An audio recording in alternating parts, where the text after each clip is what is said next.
Hello everyone, আজকে আমরা চলে এসেছি অনন্তপুর 10-এর অঞ্চলে।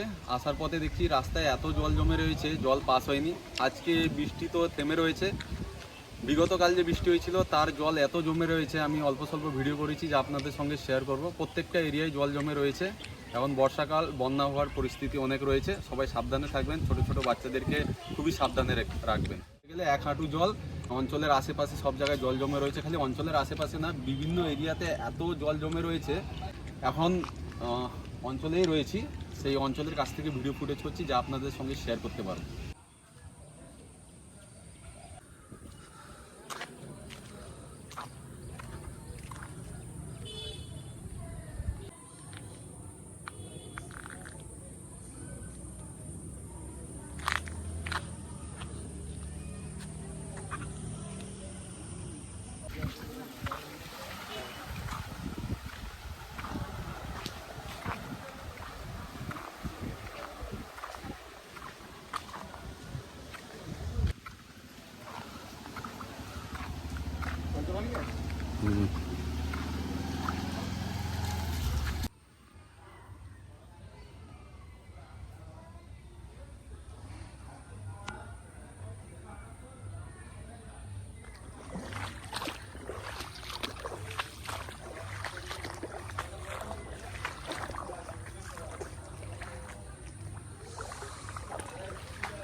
আর প্লাস্টিককে দাঁড়তে রেখে যায়, বাকি আমি দেখলাম।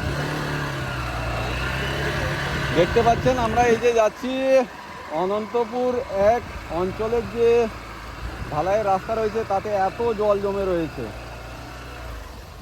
একটু দাঁড়িয়ে যায়, একটু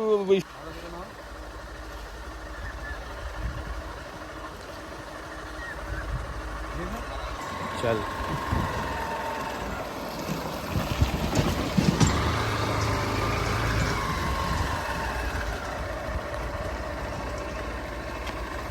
ভয়াবহ অবস্থা।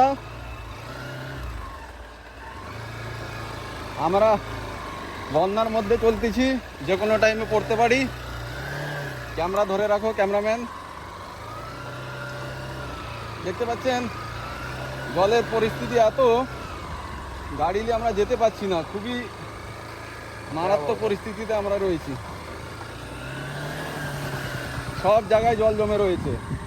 এটা দামোদর পুলের রাস্তায়, যেটা আমাদের অনন্তপুর 10-এর অঞ্চলে আসার পথ। সেই পথে জায়গায় জায়গায় দেখুন কত জল জমে রয়েছে, কিভাবে মানুষ যাতায়াত করছে আপনারা ভালোভাবে দেখতেই পাচ্ছেন। আমি এই মুহূর্তে, আমি আর শানু দুজন রয়েছি, আমরা দুজন ব্লগার রয়েছি। এসছিলাম একটা অঞ্চলে কাজের বিষয় নিয়ে, এসে দেখছি রাস্তাঘাটের এরকম পরিস্থিতি। এই দেখুন জলের পরিস্থিতি দেখুন, বোঝা যাচ্ছে না গাড়ি কিভাবে নিয়ে যাব, কিন্তু পরিস্থিতি এমন যে মানে আসতেই হবে। দেখতেই পাচ্ছেন যে কীরকমভাবে আমি যাচ্ছি বাইক নিয়ে।